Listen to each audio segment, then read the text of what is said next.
Sebelah rumah Raka. Entar ibu gue mau syukuran rumah, lo dateng ya? Ucapku kepada Bella. Please deh ya Ra, lo kalau halu jangan ketinggian, kalau jatuh sakit sumpah. Ucap Bella yang sepertinya menganggapku hanya bergurau saja. Ya udah, entar lo aja yang datang sendiri ke sana, jawabku sembari berjalan ke arah kursiku.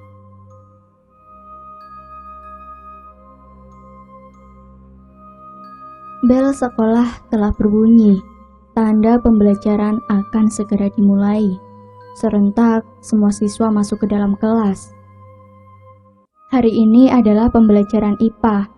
Hampir satu kelas pun sudah mengetahui bahwa Raka yang sangat pandai di bidang IPA.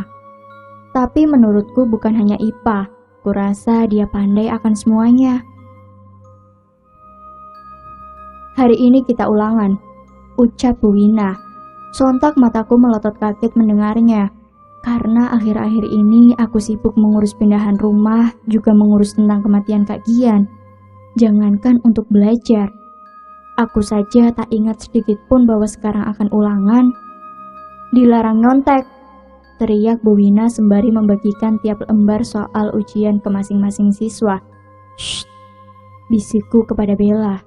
Bella pun dengan sigap melihatku. Gue gak sempat belajar, bantuin gue ya, bisikku kepada Bella dengan sangat hati-hati, supaya Bu Wina tak melihatku yang tengah berbisik kepada Bella. Apalagi gue, biasanya juga kan gue yang nyontek ke elo, Ra, ucap Bella dengan berbisik juga. Aku menghembuskan nafas kasar sembari kembali terduduk tegak mengarah ke depan. Lembar kertas soal ujian sekarang tepat ada di mejaku.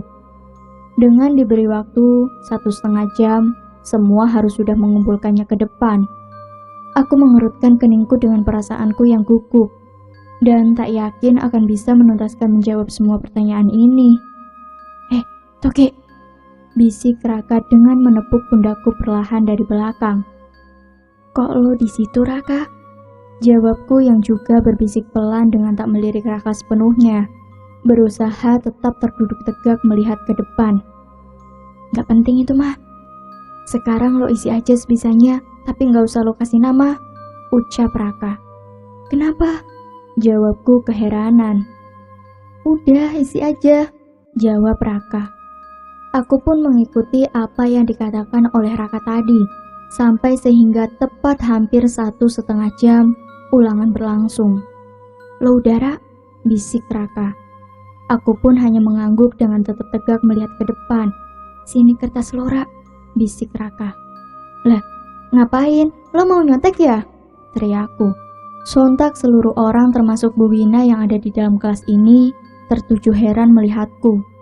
Kulihat juga Raka yang menunduk ke bawah dengan mata yang terpejam, juga tangannya yang menempel di kening. Aku pun bertanya-tanya sendiri, apakah yang kulakukan salah? Jujur saja, dari dulu aku tak pernah mau membagi soal jawabanku selain ke Bella. Bukannya tak setia kawan, singkatnya begini. Aku belajar dari pagi sampai malam hanya untuk mendapatkan nilai besar, dan harus kubagi dengan orang yang biasanya hanya menyontek saja. Aku rasa aku tidak akan sebodoh itu. Dan Bella, bukannya aku memilih-milih teman, melainkan memang Bella yang selalu ada jikalau aku susah, dan karena sebaliknya, aku pun kadang sering bertanya di saat ujian tengah dimulai kepada Bella. Kenapa Ria? Teriak Bu Wina. Enggak Bu, jawabku. Ya udah, kembali kerjakan. Waktu kalian tak banyak lagi, teriak Bu Wina. Serentak semuanya kembali seperti semula mengerjakan soal ujian masing-masing. Dasar lo ya Toge, bisik Raka di belakangku. Lo mau ngapain sih? Jawabku dengan tubuh yang bersender lebih ke belakang dan tetap duduk fokus ke depan. Itu kertas ujian lo gak dikasih nama kan? Lanjut Raka. Ya enggak, jawabku. Ya udah, sini tuker sama gue. Lanjut Raka berbisik. Nih, gak mau, jawab bisikku. Emangnya gak mau dapat nilai 100? Lanjut bisik Raka pada aku. Aku pun berdiam memikirkan apa yang dikatakan Raka. Benar juga apa yang dikatakan Raka. Dan sepertinya Raka pun tahu jika aku tak sempat untuk belajar. Karena akhir-akhir ini sibuk sekali mengurus urusan pindah rumah. Kurasa juga bertukar sekali ini saja tak apa. Lagian Raka juga sudah sering mendapatkan nilai besar. Tanpa berpikir panjang, aku pun langsung mengambil kertas ujian milik Raka dengan memanfaatkan keadaan di saat Bu Wina yang tengah sibuk memainkan HP-nya. Sekarang aku paham kenapa Raka menyuruhku untuk tak mengisi nama di lembar kertas ujian tadi. Kuperiksa isi jawaban dari nomor 1 sampai akhir dan kurasa sekarang aku yakin akan mendapatkan nilai besar. Sebentar, kulihat ada tulisan kecil di bawah kertas. Jangan lupa belajar besok, Toge. Semangat! Senyumku menebar lebar membaca tulisan itu. Semuanya kumpulkan ke depan, teriak Bu Wina. Dengan cepat, kutulis namaku di kertas yang telah diisi jawabannya oleh Raka tadi. Setelahnya, aku pun beranjak berdiri dari dudukku menuju ke arah meja Bu Wina. Lanjut, kulihat juga Raka yang mengikutiku di belakang. Thank you ya, bisikku sembari berjalan kembali ke arah kursi mejaku. Sesaat setelah mengumpulkan selembar ujian bersama Raka tadi. Kulihat, Raka juga mengangguk sembari tersenyum hangat padaku. Bel istirahat berbunyi. Seperti biasa, seluruh siswa berhamburan keluar kelas menuju kantin. Istirahat bareng gue aja, Ra, ucap Raka yang menghampiriku. Bella gimana? Ajak aja sekalian, lanjut Raka. Kuira, ajak Bella. Bareng Raka ya Bel, lanjutku. Oke deh, siap-siap jadi nyamuk gue, ucap Bella dengan tertawa kecil padaku dan Raka. Setelah beberapa menit, akhirnya aku, Bella dan Raka tiba di kantin, tepatnya di mie ayam favoritku dan Bella. Mang, 4, teriak Bella. Bukannya 3, ucap Raka heran. Kayak gak tahu gue aja loh mah, jawab Bella kepada Raka. Raka pun hanya memandangku dengan sedikit menahan tawanya, melihat tingkah laku Bella barusan. Brak!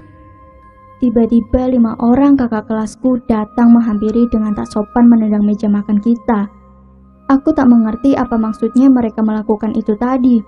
Aku rasa juga sebelumnya aku tak pernah berurusan apapun dengan mereka. Kak Kira dan Kak Mesya, 2 itulah yang hanya ku kenal.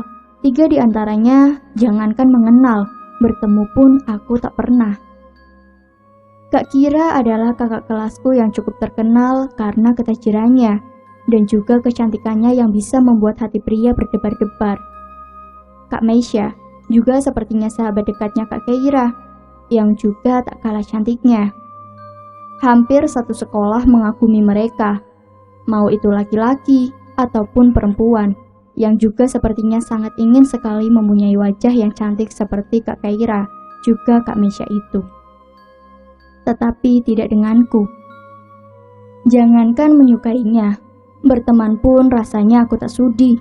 Yah, bagaimana tidak, sifat Kak Kira inilah yang membuatku tak sudi berteman dengannya. Selain sombong, Kak Kira pun seringkali memandang rendah orang-orang di bawahnya. Jangankan siswa, guru pun takut akan ancaman orang tuanya yang sedikit-sedikit mengadu kepada pihak berwajib dan maunya menang sendiri. Jadi, malas rasanya jika harus mengenalnya.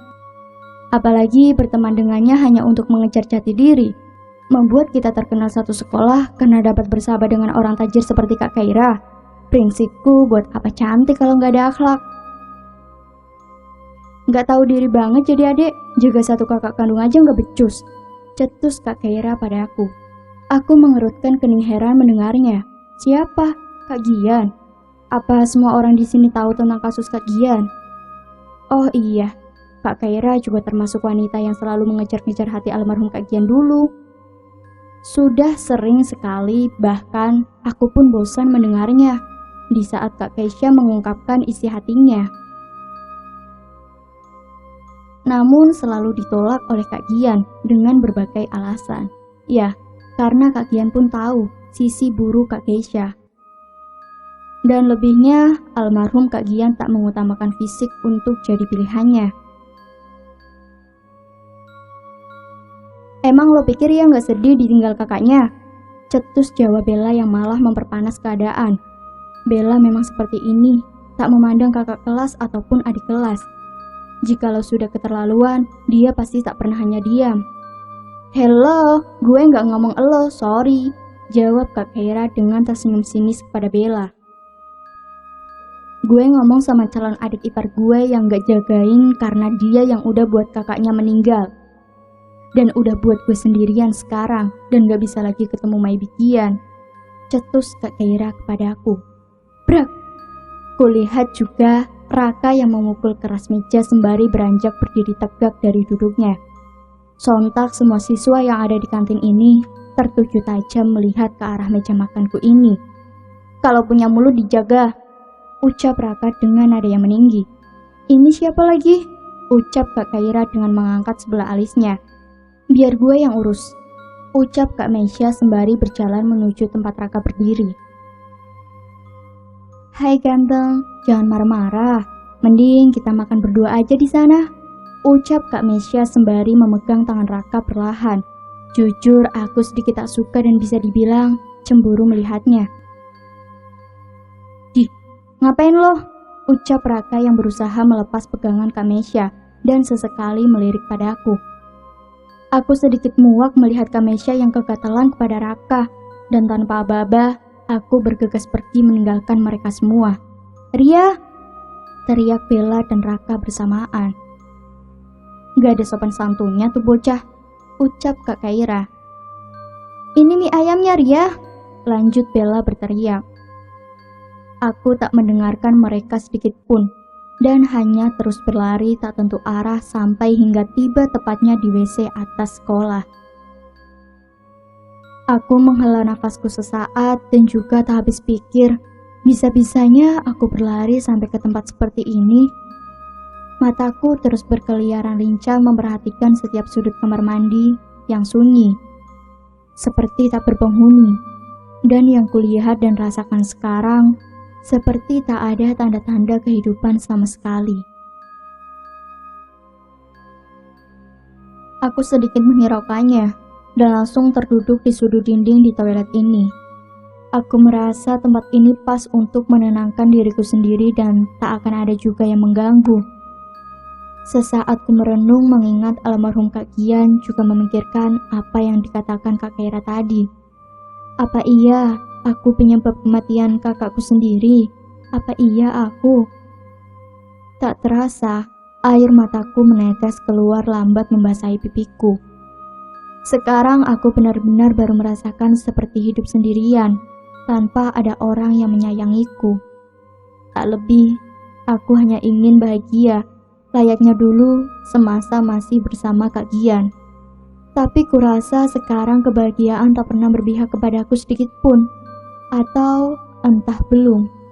Entahlah, yang kupikirkan sekarang hanyalah Kak Gian. Jika ia aku berikan kesempatan kedua bersama Kak Gian, aku akan benar-benar berusaha menjadi yang terbaik untuknya.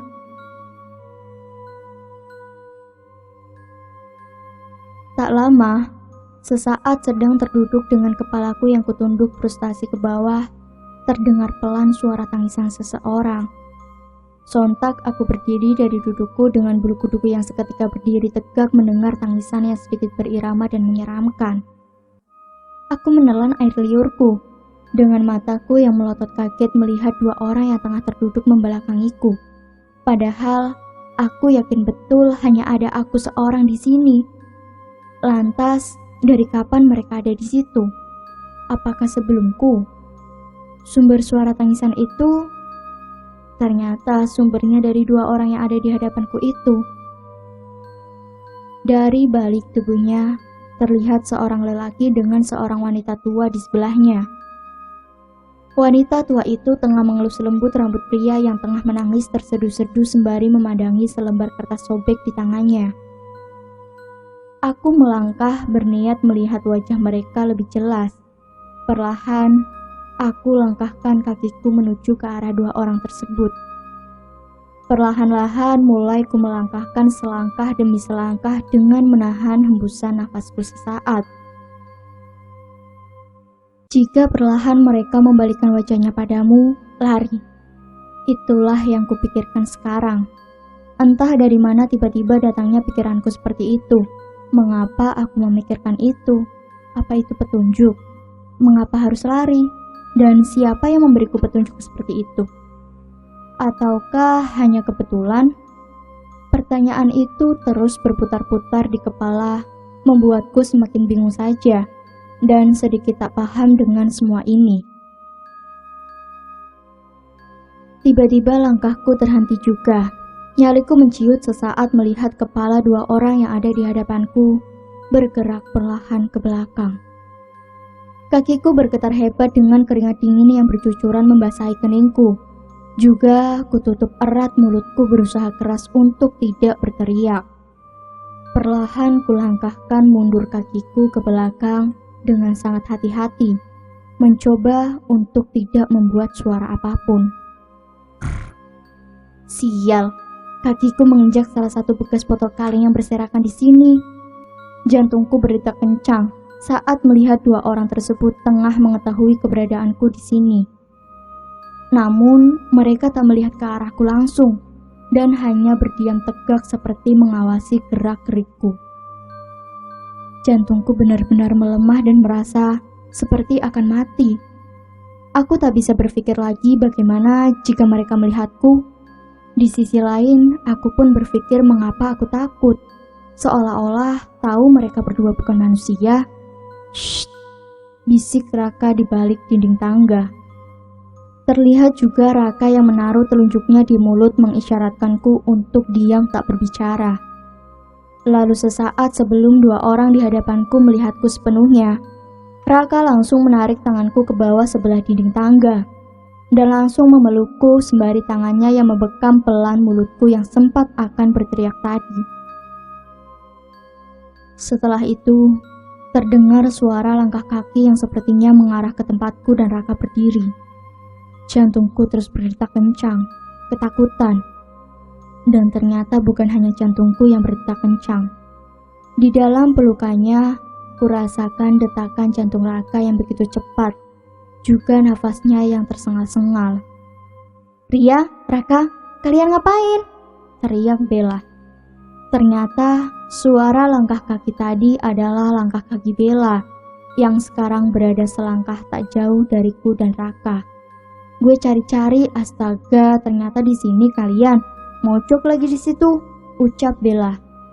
Sontak dengan cepat, aku dan Raka menarik tangan Bella bersamaan ke samping sebelah tangga. Tanganku membekap mulut Bella yang terus tak henti-hentinya berbicara, dan Bella terus berusaha keras melepas tanganku di mulutnya. Sepertinya Bella masih tak paham mengapa aku melakukan ini. "Diam," bisikku tepat ke telinga Bella. Bella pun akhirnya berhenti memberontak dan diam. Setelah beberapa menit tak terjadi apa-apa, Raka mengurungkan niatnya melihat dua orang tadi. Dengan perlahan dan mengendap-endap, Raka pun sedikit waspada terhadap dua orang yang belum diketahui jelas wajahnya itu. Sesaat setelah melihat kedua orang tadi, terlihat wajah Raka yang penuh keheranan. Dengan cepat kulepas bekamanku di mulut Bella dan langsung berlari ke arah Raka. Bukan hanya Raka, aku pun sedikit kaget dengan dua orang yang menghilang dari tempat itu. Padahal jalan kembali satu-satunya adalah tangga ini. Tanpa aba-aba, Raka menarikku lari ke bawah meninggalkan tempat ini, dan dengan sigap, aku tarik juga lengan Bella yang berada di sebelahku. Aku menghembuskan nafas kasar sesaat setelah sampai di kelas. Kini hanya ada aku, Raka, dan Bella di dalam kelas yang sedikit gelap karena awan di luar tengah mendung, yang sepertinya tak lama lagi turun hujan, sedangkan siswa lain sepertinya masih beristirahat di luar kelas. Setelahnya, aku, Raka, dan Bella pun berjalan ke arah kursi meja masing-masing. Setelah sampai tepat di kursi meja, aku sedikit dikejutkan oleh selembar kertas yang sama persis dipegang oleh dua orang yang ada di atas tadi. Dengan cepat, aku pun langsung mengambil kertas yang berada tepat di mejaku itu. Apa ini? Hanya bagian foto yang tersobek. Yang terlihat di foto ini hanya bagian perut sama kaki saja. Bagian kepalanya tersobek. Membuatku bingung siapa mereka ini. Jumlah kaki yang ada di foto ini berjumlah 8, yang menunjukkan ada 4 orang di dalam foto ini. 3 di antaranya orang dewasa, dan 1 orang sepertinya seumuran denganku. Apa arti foto ini? Bukankah masalah Kak Aura telah selesai? Lantas ini apa? Dan di mana bagian yang tersobeknya? Ah, semua ini membuatku semakin pusing saja, ucapku di dalam hati. Itu apaan, Ra? Ucap Bella yang menghampiriku. Kulihat juga Raka yang terbangun dari duduknya dan menghampiriku. Lo percaya nggak? Gue yakin ini tuh kertas yang dipegang orang tadi, ucapku dengan terus mengamati selembar kertas yang sobek itu. Orang tadi? Yang mana? Ucap Bella dengan wajahnya yang terlihat sangat kebingungan. Serius, Ra? Ucap Raka yang sepertinya paham apa yang kukatakan. Aku pun hanya mengangguk dengan wajahku yakin kalau kertas yang kupegang ini adalah kertas yang dipegang oleh orang tadi. Apa sih? Kok gue nggak ngerti, sumpah, ucap Bella. Emang lo nggak lihat, Bel, 2 orang yang ada di toilet atas tadi? Lihat, lo sama Raka kan? Ucap Bella dengan polos. Bukan gue, astaga, jawabku. Lah terus siapa? Jarang padahal ada orang yang naik ke toilet atas, ucap Bella. Aku pun menjelaskan apa yang terjadi padaku kepada Bella dengan detail. Awalnya Bella terlihat tak percaya, namun Raka melanjutkan menjelaskannya kepada Bella bahwa ia pun tengah melihat 2 orang tadi saat sedang mencari Ria. Namun Raka dan aku melihatnya di tempat yang berbeda bersamaan. Sontak aku pun terkejut mendengarnya. Yang Raka lihat 2 orang tadi tengah tepat berada di belakangku dengan tatapannya yang kosong. Sedangkan aku melihatnya jelas 2 orang tersebut tepat ada di hadapanku. Kulihat Bella yang semakin amat kebingungan, dan kurasa bukan hanya Bella, aku pun bingung dan takut jika ia benar tentang apa yang dikatakan Raka tadi. Jadi kalian mau bilang mereka bukan manusia? Ucap Bella. Aku dan Raka hanya saling bertatap heran dan belum tahu pasti siapa mereka. Simpen aja dulu, Ra, tuh kertas. Mungkin ini salah satu petunjuk, ucap Raka. Tapi gue takut, jawabku meringis ketakutan. Gue gak akan biarin lo kenapa-napa, Ra, ucap Raka dengan tersenyum manis menenangkanku. Gue juga takut, Raka, ucap Bella dengan bertingkah seolah-olah ia benar-benar ketakutan. Makanya punya pacar, ucap Raka dengan tertawa kecil pada Bella.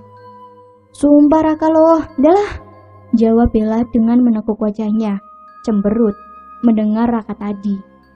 Aku pun dan Raka hanya tertawa geli melihat tingkah laku Bella ini. Memang dasar Bella seperti itu orangnya. Tak terasa aku, Raka, dan Bella bercerita sampai akhirnya bel masuk telah berbunyi. Seperti biasa, seluruh siswa masuk ke dalam kelasnya masing-masing. Juga Raka dan Bella pun yang kembali duduk di kursi mejanya masing-masing. Setelahnya aku pun menghela nafas terlebih dahulu sebelum menyimpan selembar kertas sobek tadi ke tasku mengikuti apa yang dikatakan Raka. Setelah beberapa jam kemudian, akhirnya pelajaran pun tengah selesai. Sekarang semua siswa, begitu juga aku dan Bella, berhamburan keluar kelas menuju gerbang sekolah. Sebelum sampai tepat di gerbang sekolah, Langkahku dan Bella terhentikan oleh Kak Keira dan In the Gang. Sedikit malas harus berurusan lagi sama mereka. Aku pun terus melanjutkan jalanku sembari menarik tangan Bella menerobos Kak Keira dan teman-temannya itu. "Wih, songong banget lo kecil-kecil," ucap Kak Meisha sembari mendorongku ke belakang lagi. "Kalian gak capek apa ganggu Ria terus, hah?" teriak Bella.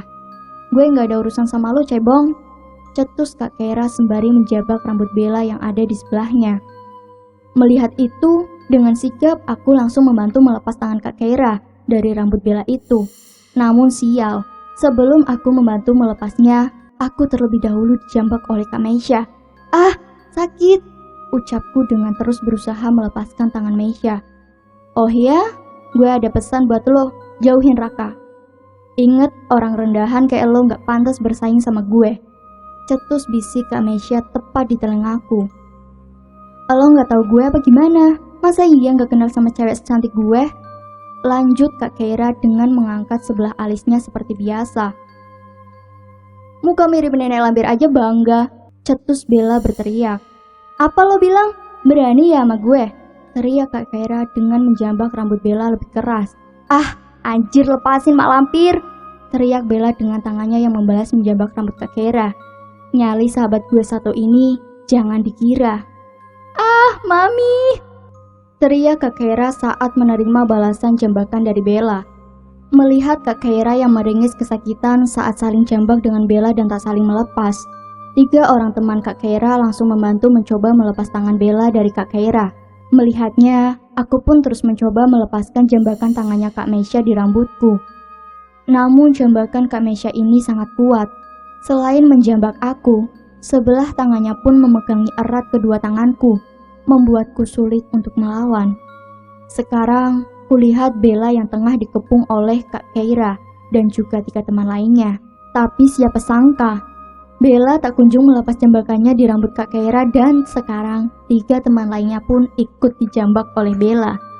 Sadis sih teman gue satu ini. "Ah!" teriak Kak Keira dan 3 temannya bersamaan. Kak Meisha sedikit ternganga melihat teman-temannya yang diperlakukan seperti itu oleh Bella, sehingga sampai tak sadar telah melepas genggaman eratnya di tanganku. Ini peluang kesempatan emas bagiku. Tanpa pikir panjang, kuputar membalik tangan Kak Meisha dengan cepat. Alhasil, sekarang posisiku dan Kak Meisha bertukar. Kini, aku yang memegang erat kedua tangannya di belakang. "Anjir, sakit!" teriak Kak Meisha dengan meringis kesakitan. "Tarik tuh ucapan tadi, lo suka Raka. Silakan, gue gak akan pernah bersaing sama orang rendahan kayak lo, yang bisanya cuma ngerebut kebahagiaan orang. Dan inget, lo yang rendah, bukan gue," cetus ucapku tepat di telinga Kak Meisha. Aku tahu, aku salah melawan Kak Meisha yang lebih tua dariku. Tetapi, di sini aku hanya membela harga diriku saja. Dari dulu, almarhum Kak Gian seringkali mengingatkanku untuk menghormati orang yang lebih tua dariku, tapi tidak dengan orang yang tak tahu cara menghargai seseorang, dan tak peduli itu siapa. "Nice baby," teriak Bella yang mendengar apa yang kukatakan tadi, dan tetap terus saling menjambak dengan Kak Keira dan 3 temannya tadi. Setelahnya, aku pun melepas genggaman tanganku di tangan Kak Meisha dan langsung sesegera berjalan menuju gerbang sekolah. Karena jika sampai ketahuan guru atau penjaga sekolah, pasti tambah rumit masalahnya. Bruk! Kulihat Bella yang melepas jambakannya dengan mendorong Kak Keira dan 3 teman-temannya, sehingga terjatuh bertumpukan antara Kak Keira dan 3 temannya itu. Aku hanya tertawa geli melihat kelakuan Bella itu. Tak lama Bella pun berjalan menyusulku sembari merapikan rambutnya yang sudah seperti singa saja. "Awas lo kerdil!" teriak Kak Keira pada Bella. Namun aku dan Bella terus berjalan menghiraukannya. Kurasa membuatnya jatuh pun sudah cukup. Saat sampai tepat di gerbang, kebetulan juga motor ayah Bella baru sampai yang tengah akan menjemput Bella. Bella pun langsung berpamitan padaku untuk pulang lebih awal bersama ayahnya, sehingga aku harus menunggu angkot seorang diri, karena sekarang arah jalan pulangku tak sama dengan Bella. sehingga tak bisa lagi numpang pulang seperti biasanya. Sedikit jenuh juga menunggu lama datangnya angkot di sini sendirian, sampai tibanya mobil berwarna merah yang tepat berada di depanku. Siapa lagi kalau bukan Raka? "Lo dari mana tuh, Ge?" teriak Raka dari dalam mobil. "Ada," jawabku singkat, dengan terus melihat kanan kiri menunggu angkot.